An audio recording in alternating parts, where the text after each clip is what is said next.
మండలం నక్కలవారి వద్ద ఉన్న దళితుల భూములను దళితులకే చెందాలని సిపిఐ జాతీయ కార్యదర్శి కామ్రేడ్ కె నారాయణ డిమాండ్ చేశారు. ఈ భూములను స్వయంగా పరిశీలించిన నారాయణ గారు 60 సంవత్సరాలుగా మిగులు భూములపై సాగు చేస్తూ హక్కులు కూడా నమోదు చేసుకున్న స్థానిక మాదిగలపై అన్యాయం జరుగుతోందని తెలిపారు. ప్రభుత్వం మారిన తర్వాత స్థానిక టీడీపీ నేతలు ఈ భూములు మావే, మీకు 10 సెంట్లు ఇస్తామంటూ ఒత్తిడి తెచ్చి ట్రాక్టర్లు పెట్టి దున్ని చేసి హద్దులు ఏర్పరుస్తున్నారని చెప్పి బాధితులు వివరించారు.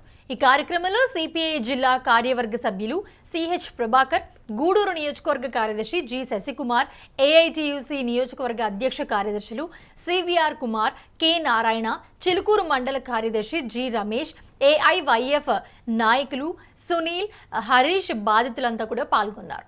ప్రస్తుతం చిలుకూరు మండలం వద్ద నక్కలవారిపల్లి వద్ద ఒక ఉద్రిక్తత అయితే సద్దుమణిగినట్టే అనుకోవచ్చు. ఎందుకంటే దళితుల భూములను దళితులకే చెందాలని చెప్పి సిపిఐ కార్యదర్శి కామ్రేడ్ కె నారాయణ డిమాండ్ చేస్తున్న పరిస్థితి.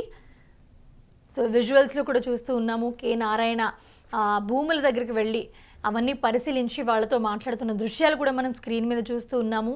సిపిఐ జాతీయ కార్యదర్శి కామ్రేడ్ కె నారాయణ ఒకసారి ఏమన్నారో విందాం.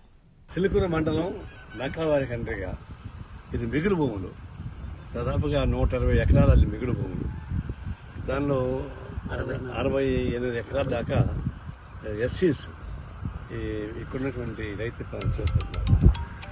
ఎస్సీస్ దళితులు కలిసి దాదాపు 40-50 ఏళ్లుగా ఈ భూములను సాగు చేసుకుంటారు.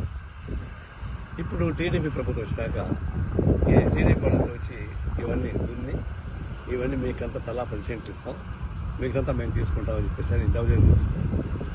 వాళ్ళకే సంబంధం, రెవెన్యూ డిపార్ట్మెంట్ వల్ల ఎంఆర్ఓ వచ్చారా, ఆర్డీఓ వచ్చారా, వాళ్ళకే సంబంధం. దానికి ఇది చట్టవిరుద్ధంగా దున్ని వాళ్ళు మొత్తం అరెస్ట్ పోతాం.